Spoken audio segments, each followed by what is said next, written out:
Cuba, where do the prisoners from Gitmo go? Will they come here to the United States? Well, as one option out there, the Obama administration is now considering moving some of the detainees to a maximum security state prison in Michigan. It's a prison that's scheduled to close down.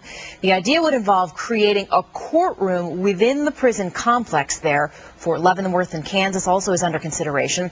In Michigan, though, it's estimated this plan would bring about 300 jobs to a state with an unemployment rate right now at 15.2%.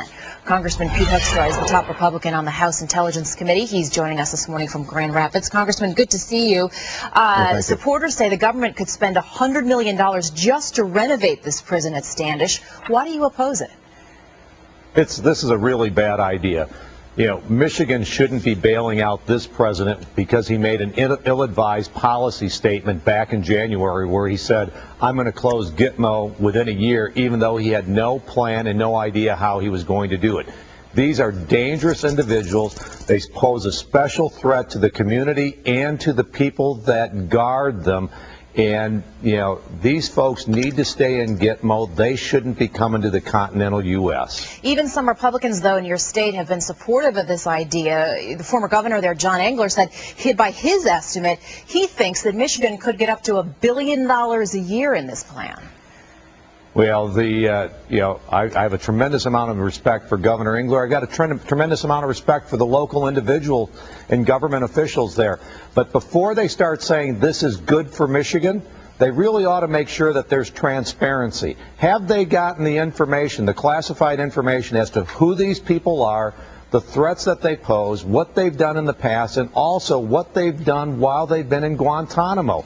Only when that information has been made public and is transparent to local and state officials can they really make an informed decision. I've seen that information. This is really a bad idea to move them either to Michigan or anywhere within the United States. But, Congressman, you say it's a national security decision, not a local decision. I mean, we keep prisoners safe better than anybody in the world, don't we, in our facilities?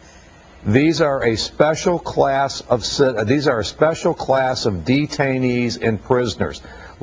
If we're going to move in this direction, let's have transparency to make sure that local officials and state officials have access to the same information that I have before we start saying, hey, they're just like another maximum security prison. They pose no special challenges.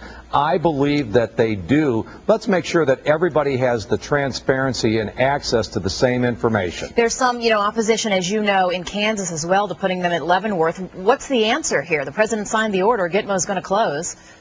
Well, the answer is the president needs to go back and reevaluate that decision. President Bush wanted to close Gitmo as well, and as he looked at the information, he recognized it was really a bad idea.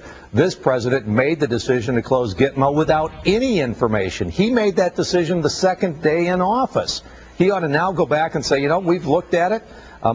The teams that I've appointed to look at this, their reports are late. They figured out this is really hard to do. And you know what else they're finding out? They're finding out this is really a bad idea. Congressman Pete Hoekstra, Republican of Michigan. Congressman, more to come. Thanks. Hey, great. Thank you.